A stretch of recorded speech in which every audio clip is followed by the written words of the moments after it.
केदारनाथ को क्यों कहते हैं जागृत महादेव? 2 मिनट का यह वृतांत आपके रोंगटे खड़े हो जाएंगे। एक बार एक शिव भक्त अपने गांव से केदारनाथ धाम की यात्रा पर निकला। पहले यातायात की सुविधाएं तो थी नहीं, वह पैदल ही निकल पड़ा। रास्ते में जो भी मिलता केदारनाथ का मार्ग पूछ लेता। मन में भगवान शिव का ध्यान करता रहता। चलते चलते उसको महीनों बीत गए। आखिरकार एक दिन वह केदार धाम पहुंच ही गया। केदारनाथ में मंदिर के द्वार 6 महीने खुलते हैं और 6 महीने बंद रहते हैं। वह उस समय पर पहुंचा जब मंदिर के द्वार बंद हो रहे थे। पंडित जी को उसने बताया वह बहुत दूर से महीनों की यात्रा करके आया है। पंडित जी से प्रार्थना की, कृपा करके दरवाजे खोलकर प्रभु के दर्शन करवा दीजिए। लेकिन वहां का तो नियम है, एक बार बंद तो बंद, नियम तो नियम होता है। वह बहुत रोया, बार बार भगवान शिव को याद किया कि प्रभु बस एक बार दर्शन करा दो। वह प्रार्थना कर रहा था सभी से, लेकिन किसी ने भी नहीं सुनी। पंडित जी बोले, अब यहाँ 6 महीने बाद आना। 6 महीने बाद यहाँ के दरवाजे खुलेंगे। यहाँ 6 महीने बर्फ और ठंड पड़ती है। और सभी जन वहां से चले गए। वह वहीं पर रोता रहा। रोते रोते रात होने लगी, चारों तरफ अंधेरा हो गया। लेकिन उसे विश्वास था अपने शिव पर कि वो जरूर कृपा करेंगे। उसे बहुत भूख और प्यास भी लग रही थी। उसने किसी की आने की आहट सुनी। देखा, एक सन्यासी बाबा उसकी ओर आ रहा है।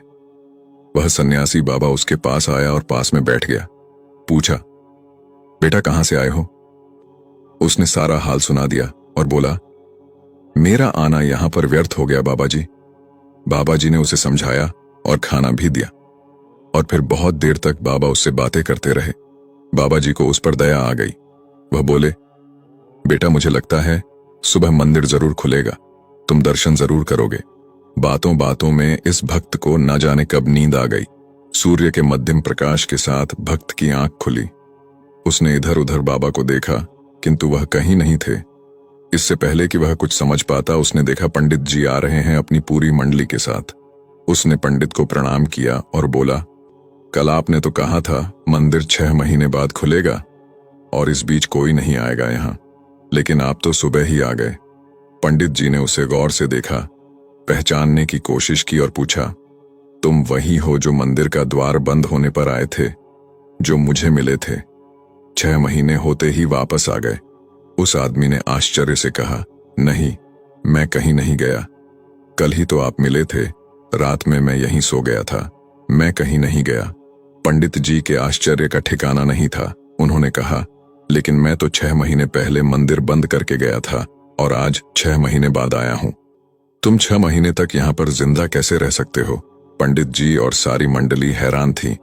इतनी सर्दी में एक अकेला व्यक्ति कैसे 6 महीने तक जिंदा रह सकता है?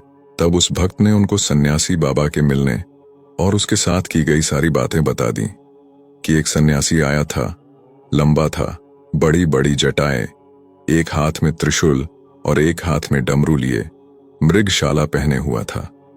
पंडित जी और सब लोग उसके चरणों में गिर गए। बोले, हमने तो जिंदगी लगा दी, किंतु प्रभु के दर्शन ना पा सके सच्चे भक्त तो तुम हो। तुमने तो साक्षात भगवान शिव के दर्शन किए हैं। उन्होंने ही अपनी योग माया से तुम्हारे 6 महीने को एक रात में परिवर्तित कर दिया, कालखंड को छोटा कर दिया।